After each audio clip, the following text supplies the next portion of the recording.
But this was a super fun little experiment, just air layering a mulberry into water. So in this video, I'm going to show you how I set it up, how I potted it up, and finish with some tips and tricks to make sure that your air layer into water is successful, whether it's a mulberry air layer or something different. Select a branch that's approximately the thickness of your finger or your thumb. When you select where you're going to place your air layer, make sure you limit the growth above that actual site. You don't want any more than about 2 feet or 50 centimeters-ish of growth above it. As a guide, the size of the root ball that develops in your cup of water will need to be able to support the growth above that point. So you can go bigger if the growth is fairly thin past that point, but if you've got really bushy growth, don't go too long. When you're doing your air layer, you want to cut up on an angle a third of the way through the branch. Once you've done that, place your cup in the cut that you've made and secure that to the tree.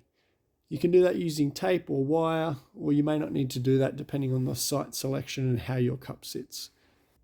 To make sure your air layer survives the water phase or the cup phase, you want to make sure that you are topping the water up every few days because you're going to lose water to evaporation. This will occur more often in warmer weather. If you get nutrients in the water, you're going to get algal growth around the outside of your container.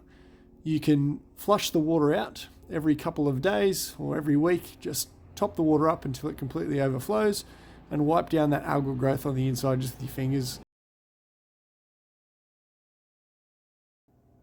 The process for air layering mulberries into water took around 14 weeks on this particular cutting.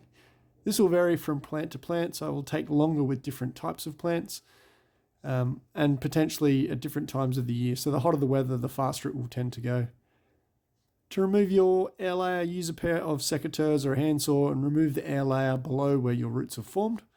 When you pot it up fairly deeply, so you want those roots fairly low down in your pot, or use a large pot and spread the roots out, and that'll increase the balance of your plant, remembering there are only roots on one side of that branch.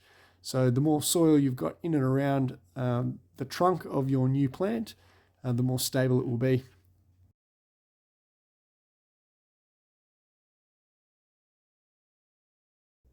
Once you've potted up your air layer, place the pot in a bucket of shallow water to wick water up for the first week or so after potting up.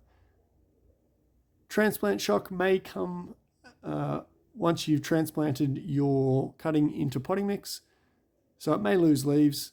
That's fine, they will come back, or they should come back. Keep the mix damp to facilitate that. Any small berries that form you can pull off, and that will help promote root growth rather than using energy to grow fruit. And the air layering process, just as a final recommendation, works really well with seed raising mix and alfoil. They require less care than the water version, and you can set up a whole pile of them on a tree in any angle you like. Check out my video on air layering mulberries to guide you through that process as well.